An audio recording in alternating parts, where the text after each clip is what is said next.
Well, they did it. Georgia pulled the trigger and fired Mark Richt.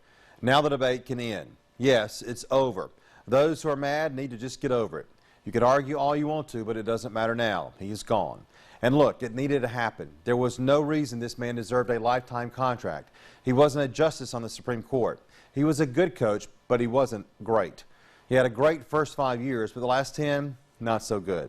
This season was actually representative of what Richt did in his 15 years in Athens. Georgia was 9-3. That's a great record. But of the 5 SEC conference wins, not one of those 5 teams finished with a winning record. And the 3 losses were to the best 3 teams on the schedule. Look, Richt didn't get fired because of his overall record. That was pretty good.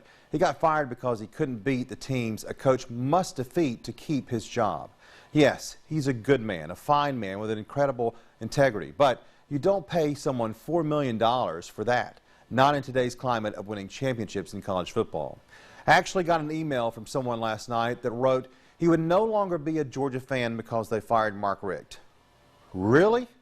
Well, good, sir. You don't need to be a fan of Georgia football. You were never a fan of Georgia football. You might have been a fan of Mark Richt, and you should take your allegiances to whichever team he coaches next. Believe me, Georgia doesn't want you to be a fan if you're stupid enough to write something like that. In a way, that was part of the problem. People were more fans of Richt than they were of Georgia football. That should never happen. I'm sure Alabama fans love Nick Saban, but watch Saban lose 3 or 4 games next year and see how much they love him. They love their program. They love Alabama. Georgia fans need to realize it's about committing to the G. It was never about R-I-C-H-T. He just held the office temporarily. That's what coaches do, just like presidents live in the White House for a very short period of time.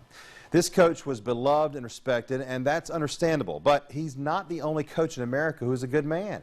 He's not the only coach in America that goes to church, and he's not the only coach in the country to love his players. But sometimes Georgia fans try to make out like Richt was the only coach who did those things. Firing him does not mean Georgia is going to hire some Charles Manson type who will be a bad man.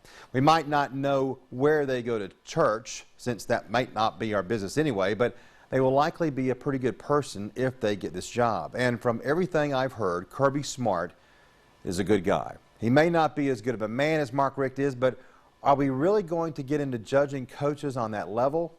No. Smart will be judged by the wins he has and the championship trophies he collects.